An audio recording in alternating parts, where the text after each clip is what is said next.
La première lecture se fera dans Proverbes, chapitre 16, les 9 premiers versets. Les projets que forme le cœur dépendent de l'homme, mais la réponse que donne la bouche vient de l'Éternel. Toutes les voies d'un homme sont pures à ses yeux, mais celui qui évalue les dispositions d'esprit, c'est l'Éternel. Recommande ton activité à l'Éternel et tes projets seront affermis. L'Éternel a tout fait pour un but, même le méchant pour le jour du malheur. Tous ceux dont le cœur est orgueilleux font horreur à l'Éternel. C'est certain, ils ne seront pas impunis. Par la bonté et la vérité, on expie la faute, et par la crainte de l'Éternel, on se détourne du mal. Quand l'Éternel approuve les voies d'un homme, il dispose même ses ennemis à faire la paix avec lui.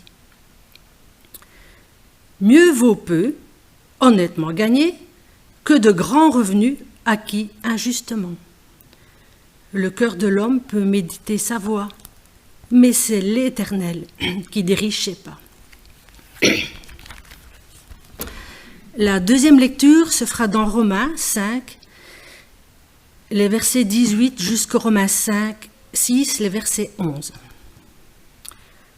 Ainsi donc, de même que par la faute, la seule faute, la condamnation a atteint tous les hommes, de même, par un seul acte d'acquittement, la justification qui donne la vie s'étend à tous les hommes. En effet, tout comme par la désobéissance d'un seul homme, beaucoup ont été rendus pécheurs, beaucoup seront rendus justes par l'obéissance d'un seul. L'intervention de la loi a entraîné la multiplication des fautes. Mais là où le péché s'est multiplié, la grâce a surabondé. Ainsi, de même que le péché a régné par la mort, de même la grâce règne par la justice pour la vie éternelle, par Jésus-Christ notre Seigneur. Que dirons-nous donc ? Allons-nous persister dans le péché afin que la grâce se multiplie ? Certainement pas. Nous qui sommes morts pour le péché, comment pourrions-nous encore vivre dans le péché ? Ignorez-vous que nous tous qui avons été baptisés en Jésus-Christ, c'est en sa mort que nous avons été baptisés. Par le baptême en sa mort, nous avons donc été ensevelis avec lui, afin que, comme Christ est ressuscité par la gloire du Père, de même, nous aussi, nous menions une vie éternelle. En effet, si nous avons été unis en lui, par une mort semblable à la sienne, nous le serons aussi par une résurrection semblable à la sienne. Nous savons que notre vieil homme a été crucifié avec lui, afin que le corps du péché soit réduit à l'impuissance, et qu'ainsi nous ne soyons plus esclaves du péché. En effet, celui qui est mort est libéré du péché. Or, si nous sommes morts avec Christ, nous croyons que nous vivrons aussi avec lui, car nous savons que Christ ressuscité ne meurt plus. La mort n'a plus de pouvoir sur lui. Christ est mort, et c'est pour le péché qu'il est mort une fois pour toutes. Maintenant, il est vivant. C'est pour Dieu qu'il vit. De la même manière, vous aussi, considérez-vous comme morts pour le péché et comme vivants pour Dieu en Jésus-Christ notre Seigneur. Amen.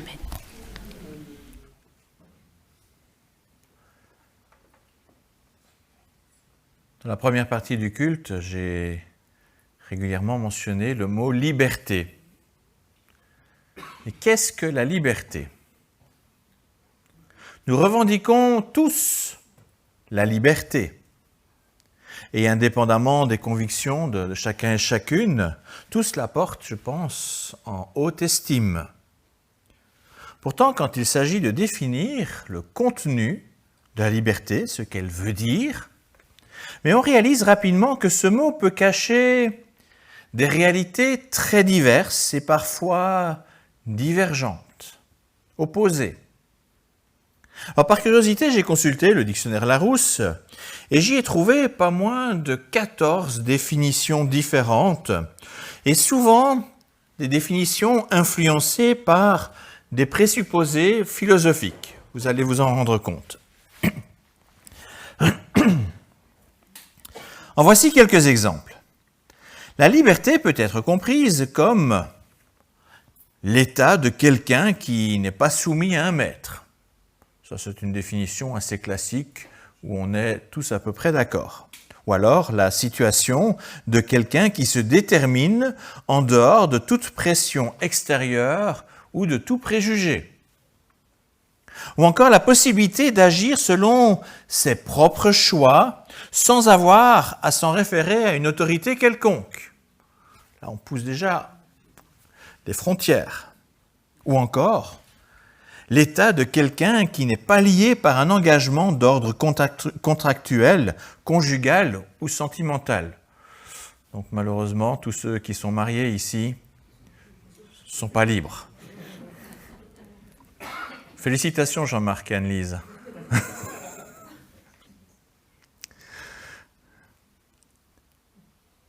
L'état de quelqu'un ou d'un animal qui n'est pas retenu prisonnier. Ça aussi, c'est de la liberté. Ou alors la situation psychologique de quelqu'un qui ne se sent pas contraint, gêné dans sa relation avec quelqu'un d'autre. Ou encore la manière d'agir de quelqu'un qui ne s'encombre pas de scrupules. Ou encore le caractère de ce qui relève de l'initiative privée. Il y en a encore. Pensez aussi à toutes ces expressions un peu composées, la liberté d'expression, la liberté de mouvement, la liberté de la presse, où il y aura encore des définitions complémentaires. Donc le champ est très très large. Donc on est loin de parler tous de la même liberté. Alors la foi chrétienne, et vous avez pu l'entendre dans la liturgie, insiste fortement sur la notion de liberté. Et plus fortement encore, la foi protestante, grâce au réformateur Martin Luther, qui a insisté sur la grâce qui rend libre. C'est quelque chose cher aux protestants, la liberté. C'est pourtant aussi au nom de la liberté que des mouvements laïques s'opposent aux chrétiens, les accusant d'emprisonner les consciences. Cette confrontation atteste qu'on ne parle pas tous de la même liberté. Alors face à cette tension engendrée par la pression du contexte philosophique actuel, tension qui, soit dit en passant, témoigne d'un certain manque de liberté. Nous avons un contexte et on se sent un peu contraint, on n'est pas tout à fait libre. Mais des chrétiens sont tentés, dans ce cadre-là, de redéfinir la notion de liberté chrétienne. Mais ce faisant, et ça c'est un problème, ils dénaturent l'œuvre du Christ, le fondement même de l'évangile duquel ils se revendiquent, fondement de notre foi. Il me semble donc utile de rappeler brièvement de quoi nous parlons quand nous évoquons la liberté chrétienne. Et c'est en partant du texte de l'apôtre Paul que nous avons lu que je vous propose de rappeler quelques points de repère pour nous aider. Alors Paul évoque premièrement la transgression d'Adam et Ève à l'ordre initial de Dieu. Transgression, péché contre un ordre de Dieu, un péché qui affectera l'humanité entière par ses conséquences. De fait, avec ce qui s'est passé avec Adam et Ève, une rupture s'est installée entre les êtres humains et le Dieu de la vie. Cette rupture est décrite avec la présence de l'ange à l'entrée de l'Éden qui empêchait l'accès à l'arbre de vie. Alors, petite parenthèse, cet ange, on le retrouve représenté à un endroit dans le temple de Salomon. Dans le temple de Salomon, il n'y avait pas un voile comme dans le temple d'Hérode, mais il y avait des portes des portes qui étaient en bois d'olivier, recouvertes d'or et sculptées. Et qu'est-ce qu'il y avait comme sculpture? De la végétation qui rappelait le jardin d'Éden, et puis un séraphin, un ange. Cet ange est celui qui empêche d'entrer, d'aller vers l'arbre de vie. Et c'est ces portes-là qui séparaient le lieu saint du lieu très saint. Le lieu très saint, c'était là où était Dieu. Donc l'humanité est désormais prisonnière de la malédiction de la mort. Elle n'a plus accès à l'arbre de vie. La mort, c'est l'emprisonnement, je pense, le plus dur qui soit. L'apôtre ajoute ensuite que l'intervention de la loi a entraîné la multiplication des fautes. Waouh, on avait encore besoin de ça. L'humanité coupée de son Créateur a perdu sa référence ultime concernant ce qui est bon ou non, et c'est pourquoi Dieu accorde la loi, le don de la loi pour saisir ce qui est bon et juste. On se dirait, ça c'est chouette, on a maintenant un repère. Mais cependant, cette loi donnée à Moïse a pour conséquence de nous enfermer plus encore dans le péché et la culpabilité. En effet, qu'est-ce que la loi fait? Elle nous révèle que tous nous péchons devant Dieu. Quand nous voyons ce qui est bon et juste par rapport à ce que Dieu nous dit, on se rend compte qu'il n'y a personne qui est mieux que Ève et Adam. Dès lors, la loi est comme une nouvelle enceinte qui emprisonne, un nouveau mur autour de notre prison. Une enceinte qui devrait pousser l'humanité à crier plus fort encore vers le Créateur pour demander grâce. Nous étions déjà mal, mais avec la loi, je peux vous dire qu'on est encore plus mal. Alors heureusement, Dieu n'a pas attendu que nous hurlions à lui du fond du désespoir. Très rapidement, dans l'histoire de l'humanité, et avant même qu'il ne donne la loi, il a promis la délivrance. Il y a un petit texte, je le rappelle souvent, Genèse 3,15, ce qu'on appelle le proto-évangile. Proto, c'est premier. C'est le premier évangile que vous avez dans la Bible. Le premier endroit, il y a le jugement, où ils sont chassés du jardin d'Éden, et dès le départ, Dieu dit quelque chose d'important. La descendance de la femme écrasera la tête du serpent. C'est l'annonce du Christ qui va être vainqueur du mal. Et cette délivrance, donc promise depuis la nuit des temps, s'est accomplie avec la venue en la personne de son Fils Jésus-Christ. Alors le Christ, lui, contrairement à nous, était parfaitement libre. Il a néanmoins choisi d'entrer dans notre prison. Surprenant. Non seulement il a accepté l'incarnation, c'est-à-dire entrer dans notre humanité avec la situation dans laquelle nous vivons aujourd'hui, c'est-à-dire ses limites, ses contraintes, mais plus encore, il a accepté l'autre mur. Il a accepté d'être sous la loi donnée à Israël. Il a accepté d'être au cœur de cette prison. Et contrairement à Israël, Jésus était quand même relativement libre par la loi. La loi ne le retenait pas captif puisqu'il n'avait pas de faute. Mais Jésus a quand même librement choisi d'assumer, d'assurer le jugement de la loi à notre place, de sorte que ce jugement ne pèse plus sur l'humanité. Or, c'est ce jugement qui nous écrasait, c'est ce jugement qui nous emprisonnait. De la sorte, il a brisé le pouvoir de la loi. Il a fait tomber ce mur de la loi. La culpabilité n'est plus. Mais plus encore, sa résurrection atteste que Dieu a accepté sa vie sacrifiée pour le péché, afin que la malédiction de la mort aussi ne soit plus.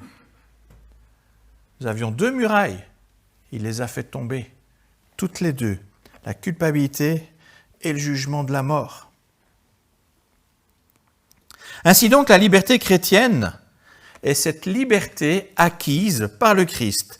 Liberté désormais offerte à tous. Liberté par rapport à la condamnation et à la mort.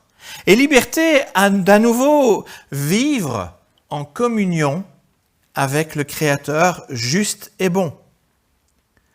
Là où se tenaient autrefois ces fameuses portes qui mettaient le chérubin et la représentation du Jardin d'Éden, il y avait ce voile, et c'est ce voile qui a été déchiré pour dire, voilà, maintenant vous avez la liberté d'entrer. Vous êtes libre d'aller dans ma présence.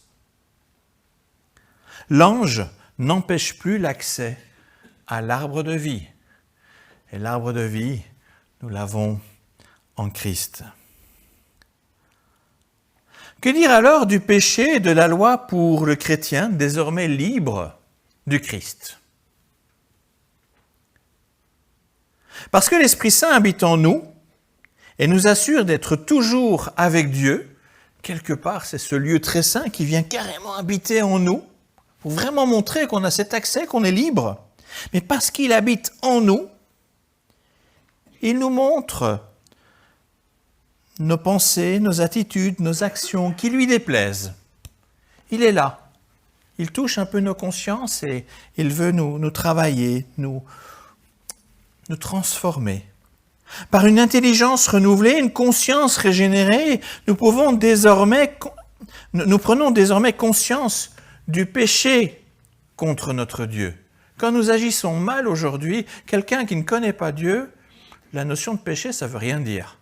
Il faut que l'Esprit habite dans nos cœurs pour que nous comprenions « Ah oui, ça, c'est pas juste devant Dieu. » C'est l'Esprit qui nous permet de le dire, de le comprendre.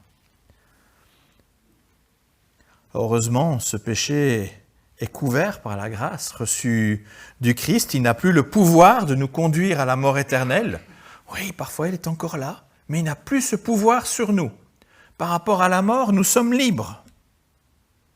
Mais la grâce incroyable nous a libérés de cette malédiction, mais pour autant, cela ne nous dispense pas d'écouter Dieu, d'écouter ce qui est bon et juste, de nous laisser interpeller par cet esprit, nous laisser interpeller par ce que Dieu nous dit. Ainsi donc, grâce à la présence de l'Esprit en nous, nous avons à nouveau la capacité, la liberté d'un jugement de valeur pour choisir ce qui est bon et juste aux yeux de Dieu. Ce n'est pas la contrainte de se dire « je dois faire ce qui est juste ». Non, c'est la liberté de se dire « je sais ce qui est juste et je peux aller vers ce qui est juste ». Et il serait insensé de mépriser une telle liberté en ne recherchant pas activement à nous éloigner du péché. Dans cette perspective, la loi qui autrefois était source de condamnation devient à présent un guide utile, très utile, pour nous apprendre ce qui plaît à Dieu. Tout comme Christ a choisi librement de vivre selon la loi pour sauver l'humanité, mais nous sommes appelés à vivre la loi du Christ, c'est-à-dire le désir profond d'obéir au Père en l'honorant par notre façon de vivre. Certes, Christ a accompli une fois pour toutes la loi de Dieu donnée à Moïse pour tout ce qui concerne les lois sacrificielles et les lois de pureté. Ces règles n'ont plus vraiment de raison d'être. Les sacrifices qui étaient faits, toutes ces règles de purification pour les Lévites, etc. Quelque part, Christ a accompli tout ça une fois pour toutes. Toutes les règles aussi qui concernaient la séparation, qui faisait que Israël était à part des autres peuples. Il y a, la lettre de cette loi n'a plus de raison d'être. Christ a accompli la mission initiale d'Israël. Ces lois n'ont plus de raison d'être, mais pour le reste de la loi, l'esprit de la loi reste utile pour connaître, à mon avis partiellement, ce qui plaît ou non à Dieu. la loi qui nous emprisonnait devient finalement maintenant un guide pour nous aider. Alors la liberté chrétienne est totale par rapport aux conséquences du péché, totale par rapport au jugement de la loi, totale par rapport à la mort éternelle. Mais cette liberté nous est donnée afin de pouvoir accomplir notre raison d'être, glorifier et honorer notre Dieu créateur pour l'éternité. Alors, revendiquer la liberté par rapport à ce cadre relationnel, créature-créateur, il y a une relation là qui est là, c'est le cadre dans lequel nous sommes appelés. Si on revendique une liberté par rapport à ce cadre, ce serait revenir à la situation malheureuse d'Adam et Ève. Pire encore, c'est refuser la grâce donnée par le Christ nécessaire pour vivre une relation harmonieuse avec notre Dieu créateur. En d'autres mots, c'est choisir de maintenir l'emprisonnement, le joug de la mort éternelle. Tout comme Dieu a donné le décalogue, ce qu'on appelle aussi les 10 commandements qui sont au cœur de la loi de Moïse, tout comme Dieu a donné ce décalogue pour maintenir la liberté retrouvée par Israël vis-à-vis des Égyptiens, parce que le décalogue, la première parole, c'est quoi? Je suis l'Éternel qui vous a libéré d'Égypte. C'est ça la première parole du décalogue. On l'oublie souvent, mais c'est parce qu'il y a une liberté qu'il donne le décalogue, non pas pour écraser, mais pour maintenir cette liberté qui a été donnée au peuple. Eh bien, de la même manière que Dieu a donné ce décalogue à Israël, la parole de Dieu reste pour nous le cadre pour préserver la liberté chrétienne. Quel pays dit libre pourrait fonctionner sans constitution ou loi? Ça ne marcherait pas. Le royaume de Dieu dans lequel nous sommes appelés à vivre a lui aussi son cadre qui nous garantit la liberté. Un cadre défini par Dieu lui-même puisqu'il est parfaitement bon et juste. Cela m'amène à conclure en regardant comment concrètement vivre cette liberté chrétienne. Cette liberté chèrement acquise par le Christ à la croix n'est certainement pas une licence pour s'affranchir de toute loi ou de tout cadre divin. C'est pas ça, la liberté chrétienne. Parce que nous sommes des êtres humains dépendants de notre Dieu créateur, dépendants de cet arbre de vie, nous avons besoin de nous en référer à lui en toutes choses. Il est celui qui a mis le cadre. Il est celui qui donne la vie. Il est celui qui préserve notre liberté. Nous avons besoin d'écouter ce qu'il nous dit, d'être en relation avec lui pour continuer à vivre la liberté dans le cadre qu'il nous a donné. Dans le livre des Proverbes, le sage écrit « Toutes les voies de l'être humain sont pures à ses yeux, mais celui qui évalue les dispositions d'esprit, c'est l'Éternel. » On peut avoir beaucoup d'idées. On a quand même besoin que Dieu nous éclaire. J'ai rappelé beaucoup de fois dans la liturgie, écoutez Dieu. Dieu nous veut libres, mais aussi sages, pour ne pas perdre cette liberté. Méfions-nous de nos idées, qu'elles soient étroites ou larges. On peut se faire avoir par les deux. Méfions-nous des raisonnements humains habilement présentés. On trouve facilement des excuses pour nous justifier. Mais je crois qu'à un moment donné, il faut dire « Seigneur, éclaire-moi, fais-moi prendre conscience dans mon cœur de ce qui est juste ou pas. » Méfions-nous de nos convoitises et de nos ambitions personnelles. Puisque dans sa grâce, Christ nous a donné la liberté de nous présenter devant Dieu, mais nous serions insensés de ne pas lui soumettre nos désirs, nos projets, nos idées, nos activités. Certes, le cœur humain peut méditer sa voie, mais c'est l'Éternel qui dirige ses pas. nous dit le sage dans le livre de Proverbes. La liberté chrétienne ne peut être évoquée pour permettre tous les comportements, fussent-ils même justifiés par des raisonnements humains. La sagesse nous impose de nous en remettre à Dieu pour nos choix, nos prises de position, pour nos décisions. Alors utilisons donc notre liberté pour prier et nous mettre à l'écoute de sa parole. Entretenons un dialogue permanent avec Dieu concernant ce qui nous occupe, nous préoccupe. Certains parfois me disent « J'ai beau prier, Dieu ne me parle pas ». Et quoi, il n'y a pas eu une Bible qui vous a été donnée à un moment donné ou un autre? Il nous parle. Le Saint-Esprit peut nous aider, nous éclairer, mais c'est d'abord dans l'Écriture que Dieu nous parle.